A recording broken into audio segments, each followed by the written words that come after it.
Merci Rachid. Ben justement, Monsieur Sorin, nous sommes allés enregistrer des questions que se posent un certain nombre de gens après tout ce qui se produit au Japon. Ben en voici une. Alors, on l'a pas. Bon, eh ben la question était tout simplement, elle s'adresse directement à vous parce que vous êtes aussi membre du Haut Comité pour la transparence et l'information sur la sécurité nucléaire, qui a été créé après l'accident de Tchernobyl d'ailleurs, qui a été créé par la loi de 2006 et installé en 2008. Et la question du monsieur qu'on n'a pas pu retrouver était tout simplement, est-ce qu'on en a fini avec les mensonges qui ont suivi Tchernobyl? Est-ce que vraiment on a une information transparente en France? Je pense qu'il y a eu énormément de progrès faits depuis plusieurs années sur le plan de la transparence et de l'information.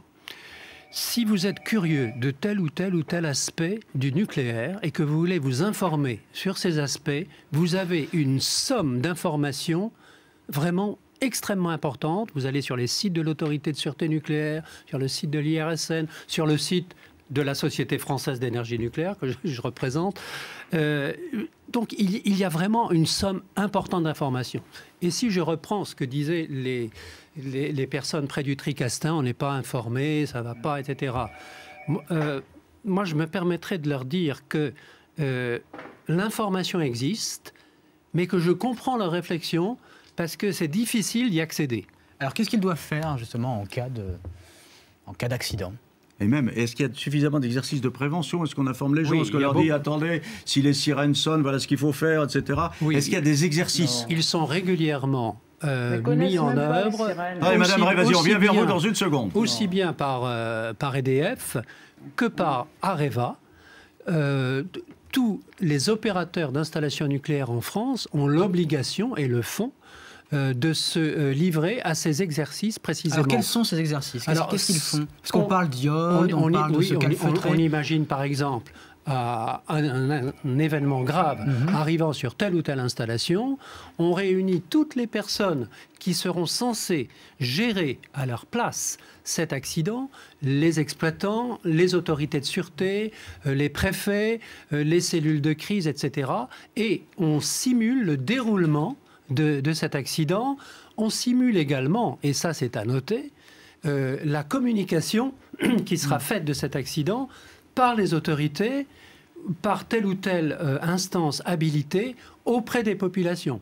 Donc tout cela, c'est vraiment bien pris en compte et il y a vraiment eu des progrès dans notre pays là-dessus. J'ajouterai une chose. Oui. Vous avez dit les mensonges de Tchernobyl. Non, mais c'était le nuage, vous savez, le nuage qui s'était arrêté aux frontières. Ah ben c'était la formule du monsieur qu'on n'a pas pu diffuser, mais c'est vrai quand même qu'on nous a raconté que le nuage était arrêté aux frontières françaises, et ce n'était pas tout à fait exact. Si vous voulez, je me permets en 10 secondes de dire comment ça s'est passé.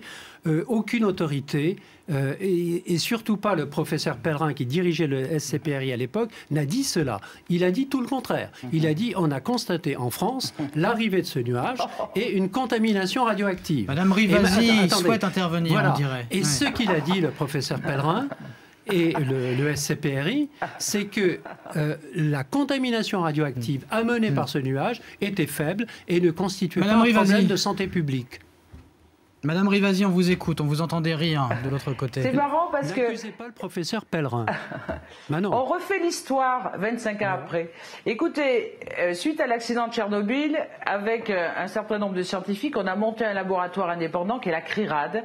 Et ça, vraiment, ça a été une avancée pour avoir accès à une information indépendante du lobby nucléaire. Et même si jamais il y a un nuage qui arrive aujourd'hui, il y a maintenant toute une série de balises qui mesurent en continu la radioactivité de l'air et qui pourra donc donner des informations fiables, objectives et en dehors du lobby nucléaire à la population grâce aux collectivités territoriales, qui aident au financement de ces balises. Le lobby nucléaire, qu'est-ce que vous entendez par le lobby nucléaire, Madame Rivasi ? On entend cette expression de lobby nucléaire. Qu'est-ce que c'est exactement? Le lobby nucléaire, si vous voulez, c'est tous les gens qui promeuvent l'installation des centrales nucléaires, qui vivent des centrales nucléaires et qui nous ont désinformés au moment de l'accident de Tchernobyl. C'est à la fois les gens qui travaillent dans les centrales, que ce soit EDF, CEA, Areva, qui vivent de la centrale. C'est comme si on demandait à une industrie chimique de nous faire une information objective sur la toxicité des produits chimiques. Eh ben, au niveau du nucléaire, c'est des gens qui sont jugés partis. C'est pour ça que c'est important d'avoir des laboratoires indépendants. Je ne suis pas d'accord, Madame Rivasi, permettez-moi. Il n'y a pas de lobby nucléaire en France?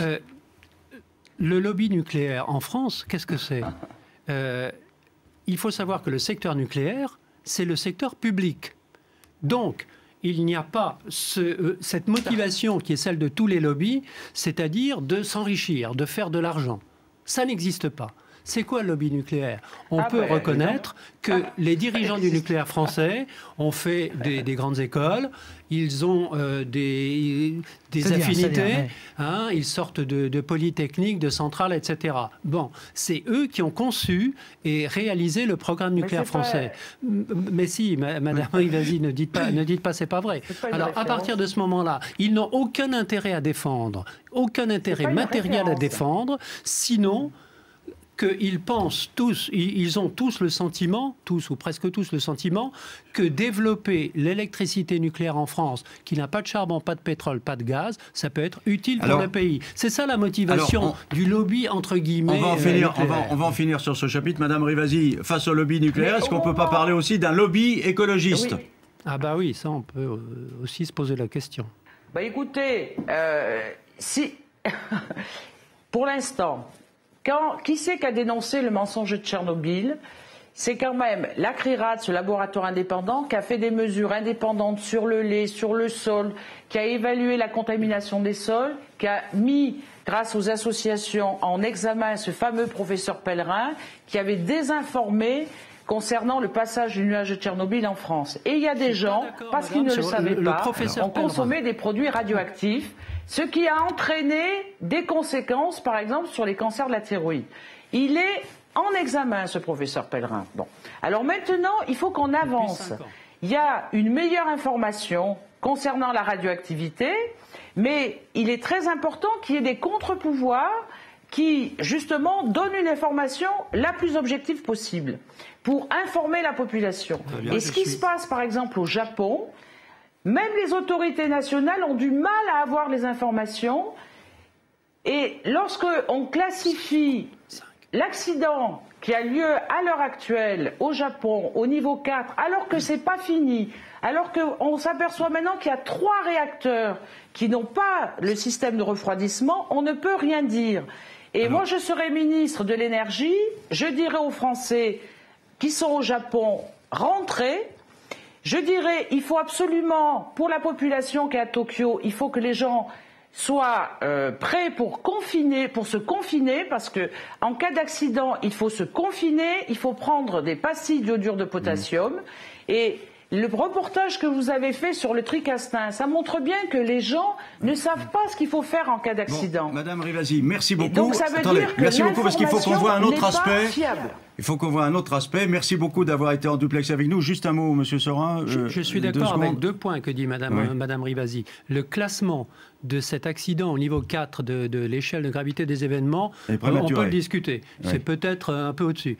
Et je suis d'accord avec elle quand elle dit qu'il faut instaurer une pluralité, pluralisme de l'information. Et ben voilà, on est arrivé quand même peut-être à un progrès. Merci beaucoup, Madame Rivasi, d'avoir été avec nous en direct. Nous avons également en ligne avec nous Monsieur Bruno Retailleau, qui est sénateur de Vendée, qui a présidé la mission parlementaire d'information sur Xynthia. Je voudrais, Monsieur Retailleau, vous nous racontiez, parce que lors de votre enquête sur ce qui s'était passé en Vendée, vous avez voulu connaître comment les Japonais se préparaient à subir ce genre d'événements, et ils vous ont raconté beaucoup de choses.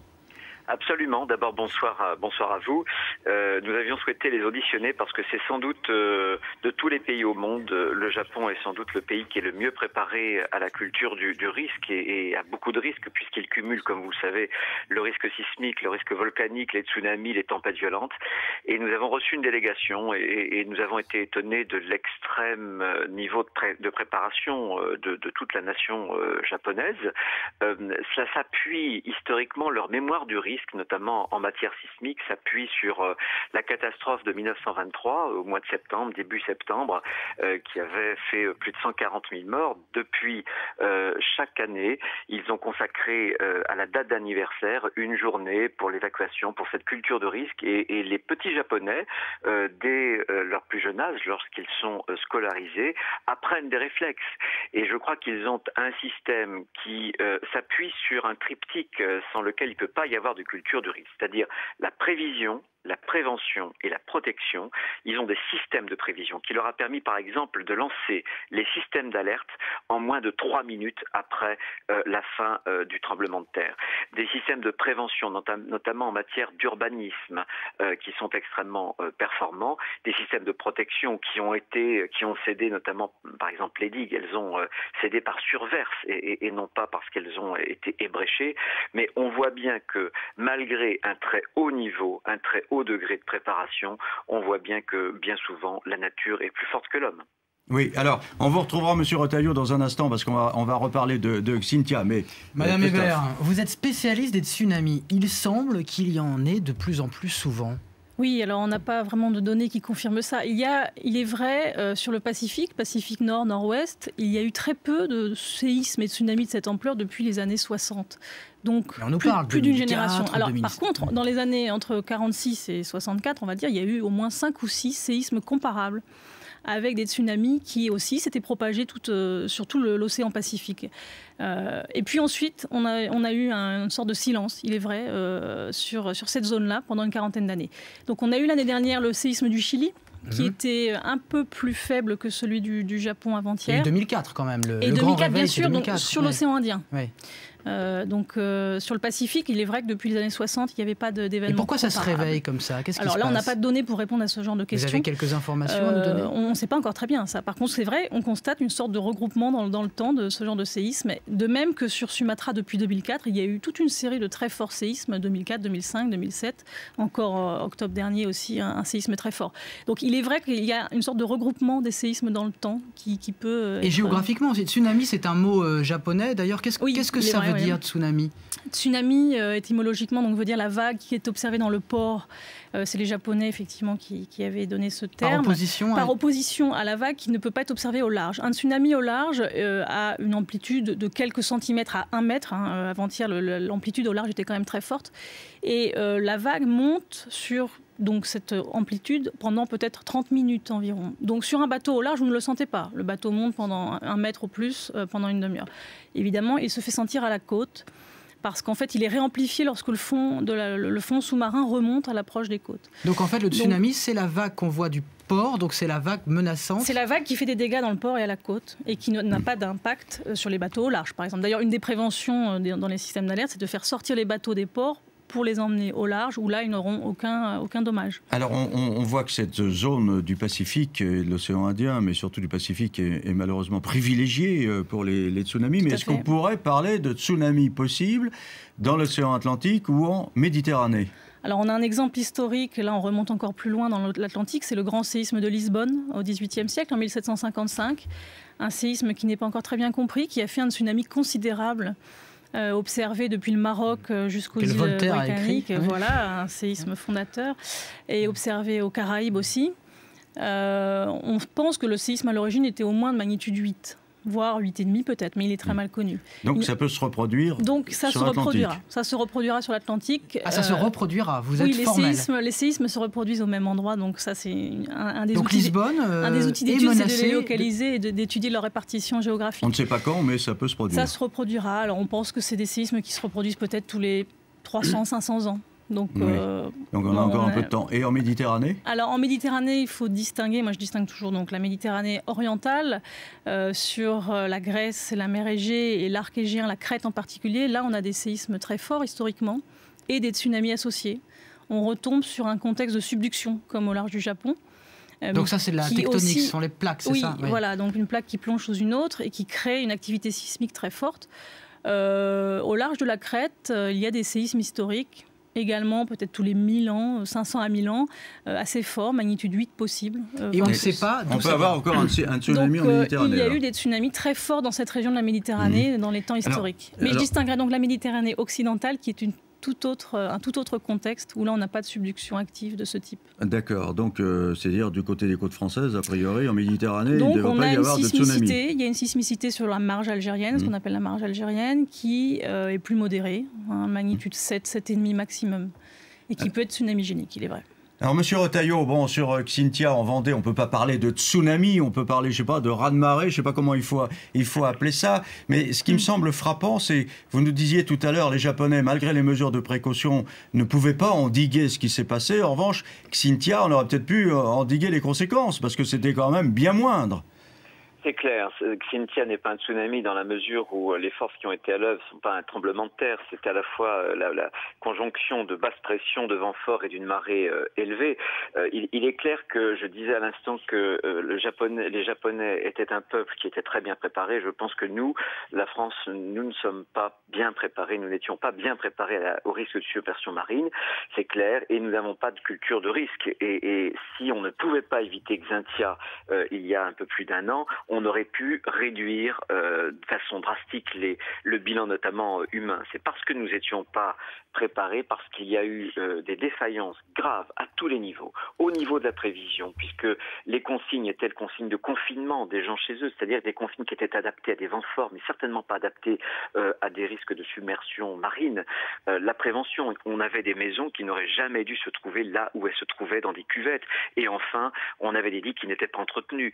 Donc vous voyez, toute la chaîne du risque, toute la chaîne de prévention a été prise en défaut. Est-ce qu'on en a tiré des conséquences aujourd'hui ? Je crois que les choses vont dans le bon sens. Nathalie Kosciusko-Morizet, il y a 15 jours, a présenté un plan de prévention pour les crues rapides, pour les submersions marines. Et je crois que pour la première fois, on parle de culture du risque. On parle en même temps d'une culture un peu globale qui associe les 3 piliers dont je vous parlais. Mais ce que je veux dire, c'est que la culture du risque, ce sont bien sûr des systèmes d'alerte, des systèmes d'information, des systèmes de prévention. Ce sont aussi des règles, mais ce sont surtout des comportements. Vous savez, en France, nous avons le code de l'environnement, le code de l'urbanisme, sans doute l'un des plus épais au monde. Donc nous avons beaucoup de normes, beaucoup de règles, beaucoup de lois, et pour autant nous n'avons pas de bonne culture de risque. Donc le comportement, c'est-à-dire le fait d'avoir des exercices d'évacuation, le fait que dans les écoles, dans les collèges, dans les lycées, on puisse donner aux enfants et aux jeunes cette culture de risque, pour l'instant on en est vraiment au b.a.-ba. Merci, Monsieur Retailleau, d'avoir été avec nous. Madame Hubert, pour conclure, une question qui nous est arrivée tout à l'heure à BFM TV d'un monsieur qui a un certain âge et qui a dit, voilà, moi j'ai peur. Je me demande si avec tout ça, on n'est pas en train de vivre un nouveau Big Bang. Big Bang, un nouveau monde. Oui, ou la destruction du monde. Ça rejoint ce qu'on disait tout à l'heure, c'est-à-dire qu'il faut réfléchir au recul historique qu'on a ou qu'on n'a pas sur certaines zones. Et dans l'exemple de Xynthia, il est vrai, il faut se rappeler qu'il y a des constructions qui ont été certainement faites en zone inondable. De la même façon, c'est le recul historique qui nous dit qu'il y a des zones plus ou moins exposées. Donc regarder sur 1000 ans, ce n'est pas comme regarder sur 100 ans. Et on le voit aussi sur la sismicité en France et ailleurs. Voilà, donc pas de catastrophisme excessif non plus. Mais oui. Tirer les enseignements de tout ça quand même. Poussé, oui, bien sûr, oui.